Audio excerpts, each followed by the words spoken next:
Working class people aren't lazy, they're fed up. 4-day or shorter work week is gaining momentum. The Netherlands has become the first country with an average work week of 32 hours, which comes down to 4 days of working 8 hours per day. And they're amongst the happiest and richest nations in the world. Just see this. Just 13% of people cannot afford a holiday, whereas in Southern Europe, it's about a third or more. But here's what nobody talks about. The Dutch can work short weeks because they're incredibly productive, but that productivity has been in decline for decades. They used to rank easily within the top 5 most productive countries, but now they struggle to be in the top 10, and that will likely drop further. Over the last decades, the productivity growth of the Netherlands compared to the US or EU has been unimpressive, but especially since 2009, it has been freaking disappointing. And that's an issue. If other countries grow faster than you will fall behind. Which makes me wonder, are the Dutch working short weeks at the expense of future generations? So I'm curious to find out how shorter work weeks fit into the productivity problem and whether it's possible to work less while also keeping up with other countries. This is how the Netherlands works with hindsight. Many companies that try a 4-day work week, they say they'll likely keep them going. If the unions want a 4-day working week, they're going to have to allow businesses to invest in things like AI to pick up the slack from humans. Jobs might be lost, but they'll probably get their 4-day working week. So this turned out actually to be an incredibly eye-opening story. At the end of this video, I'll show you how shorter work weeks can actually help lower unemployment. They create jobs. They also help women enter the workforce. And I'll show how it made the Netherlands incredibly resistant to economic downturns. But there are also some important downsides, and some of them are very surprising and you will not see them coming. But before we get into all of these things and more, I must ask for a minute of your attention for a sponsored message. Okay, so this is one of the coolest sponsorships I've ever had, and I think you're gonna love this. I didn't know much about my own family history other than that we've been living in the Netherlands for as long as memory serves. But I recently managed to trace down my family members all the way to the year 1666, and even found pictures of family members that I didn't even know that I had. MyHeritage is the #1 family history service. They scour through 36 billion historical records to help you build a family tree. Just start by adding the family members that you know, like your parents and grandparents. And with the Instant Discoveries feature, you can just sit back as the matches start rolling in. It is fun and easy to do. That's how I found out that my family loves the name Willem. And I found this picture of my 3rd cousin. You can even use built-in tools to colorize and animate old family pictures. After a couple of days on the platform, I even had a cousin reach out to me from Germany. They built a powerful algorithm that analyzes documents like these, sometimes century-old, handwritten census and public registry documents.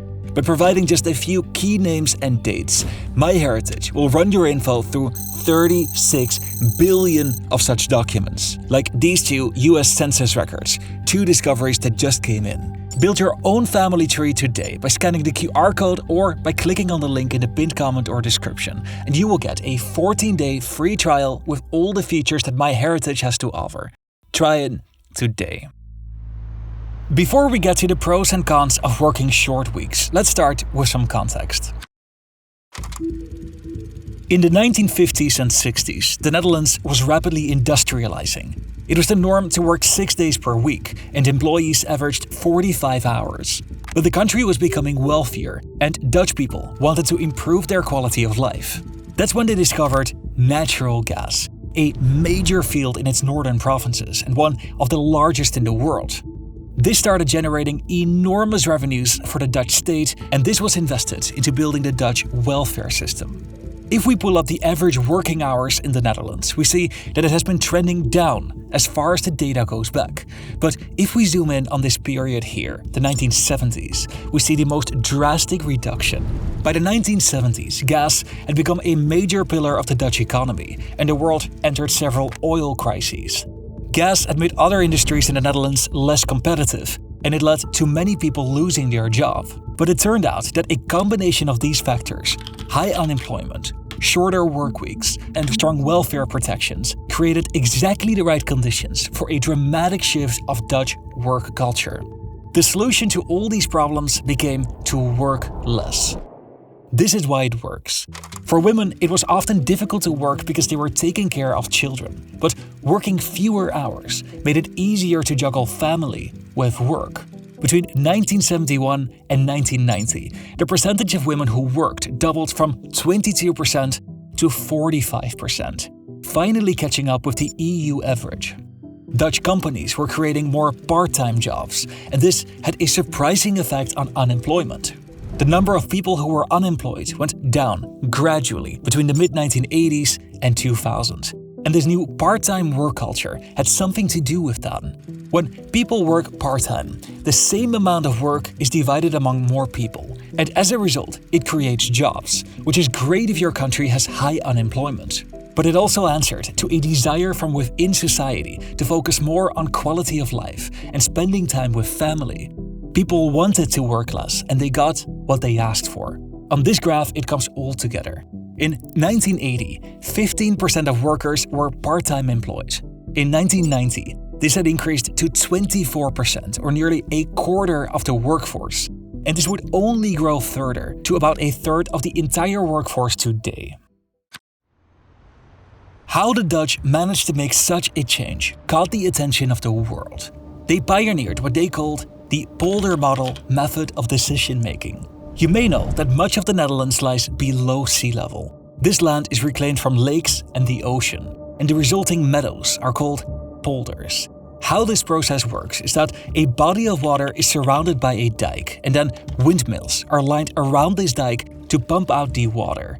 This only works if everybody cooperates, because if one farmer doesn't maintain the dike, the whole community would be flooded. This philosophy was applied to transform Dutch work culture.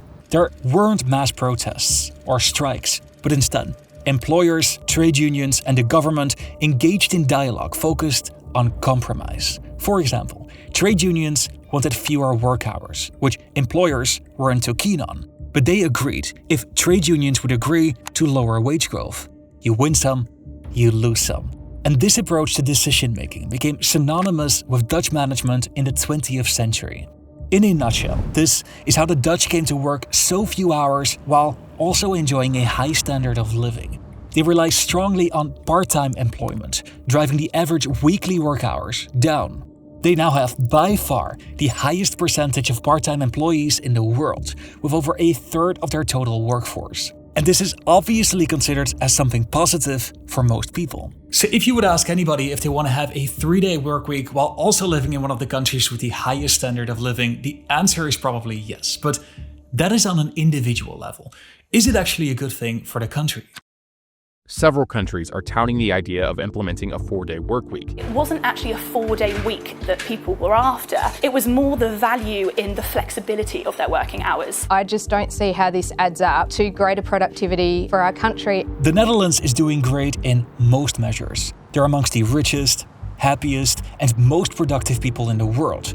It is arguably one of the best places to live, but you need to keep growing, or you will lose this prosperity. And that's where the Dutch are struggling. They used to rank in the top 5 most productive countries, but now they're lucky to rank in the top 10, which is still great. But why is their productivity in decline? The Netherlands has stopped drilling in what is Europe's largest gas field in Groningen. One of the reasons is because they were phasing out the extraction from this large field of natural gas. The drilling has triggered many earthquakes which have damaged thousands of buildings. They did this for safety and environmental reasons, but since it used to be a major source of income for the Dutch state, it shows a negative effect on productivity statistics. One of the ways that countries can increase their productivity is by phasing out low productivity sectors, like simple manufacturing, and moving toward high productivity sectors, like finance or tech. But the Dutch already did this a long time ago. The Dutch economy now relies heavily on services sectors, where it's just more difficult to become more efficient. Its strong labor protections make the labor markets less flexible, and companies with a large part-time workforce tend to invest less in automation and training. And this is exposing a dark side of part-time employment. The Netherlands developed this system of working part-time when there was very high unemployment, but today the opposite is true. In the 1970s and 80s, this system of part-time work was great because it created jobs when many people were unemployed. But right now, a more pressing issue is labor shortages. The Netherlands has the highest rate of unfilled jobs in the world, with over 4%. This shows that the labor market is under pressure. Companies have difficulties finding workers, and you can look at this in two ways. So you could either say that there aren't enough people or there are too many jobs. And then the solution is to either grow the number of people living in your country or to lower the number of vacancies. If you want to increase the size of your population, you can do so by making it easier to have children. But take a look at childcare expenses. After Switzerland, the Netherlands has the highest cost of childcare in the developed world. If you have 2 kids attending daycare full-time, it costs 60% of a couple's average salary to pay just for these expenses. This is before taking government support into account, but still, it shows just how expensive it is in the Netherlands to raise a child. On top of this, the Dutch have made tremendous progress with including women in the workforce. Do you remember how they were trending below the EU average in the 1970s and 80s? Well, today they have the highest percentage of women that are working of any country in continental Europe. That's huge. They're far ahead of Eastern and Southern Europe, which is great for women who want to be included into the labor market. But this new economic model that requires both partners to work adds another reason for young families not to have more children. So to tackle these labor shortages, the best solution is probably not to have more kids. And another way that you can grow your population is through immigration. But that's a whole new can of worms that I'm not going to open in this video. So that brings us to the second solution. You could lower the number of vacancies. If you spread the total amount of work between fewer people, you reduce the number of jobs. But that means reversing a historical trend. The Dutch started working fewer hours through part-time employment, in part to tackle high unemployment figures in the 1970s. And today, unemployment is very low and the country needs fewer jobs, or more people. But this large part-time workforce also has substantial benefits. During the 2008 financial crisis, for example, it helped unemployment figures in the Netherlands to rise substantially less than the EU average. It turned out that part-time employees acted as shock absorbers. Companies could more easily reduce the number of hours that they worked instead of having to fire them. A Harvard study showed that cutting work weeks reduces burnouts and makes workers happier, more productive, and more committed to their employers. Employee satisfaction has improved, and employee sickness has reduced. The arguments for a 4-day work week have been well studied and fall mostly within these themes. It increases productivity, it promotes general well-being, it improves gender imbalances, and it reduces environmental impact. But nothing is just good or bad. One of the strongest arguments against this is that it lowers the overall productivity of a country. And this is not just because of short work weeks, but this is a factor that contributes to it. Here's my takeaway from this story. Yes, it's freaking awesome to have a 4-day work week, but if you don't couple this with effective strategies to also boost productivity, you're going to do this at the expense of future generations. Don't forget to sign up for a free trial of MyHeritage. They are trusted by 19 million users and are the leading global service for family history research. Click the link below or scan the QR code to unlock all features for 14 days for free.